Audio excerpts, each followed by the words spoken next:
Hey, how you doing? We're Dacotah Studio. I'm Shawn. I'm Tina. Let's talk about how to determine your budget. When it comes to building a deck, there are a lot of things people just don't think about. One that we obviously get involved with often is the demo of the deck, the hauling away of the material.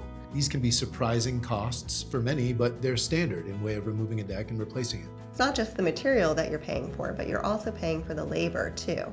On average, the labor cost is roughly 2/3 of the overall investment in your deck.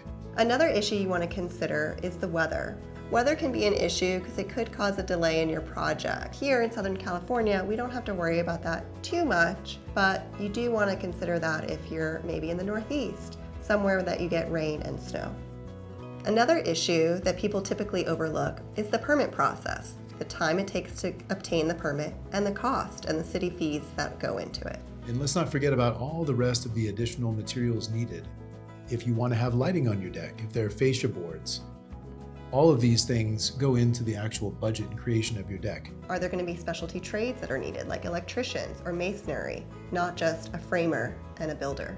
One of the best ways to reduce your overall cost and labor is to DIY your deck. But remind yourself that this is only a good solution if you are prepared to take on a deck installation. Making the right decision on doing a DIY or hiring a contractor could just save you a lot of money at the end of the day.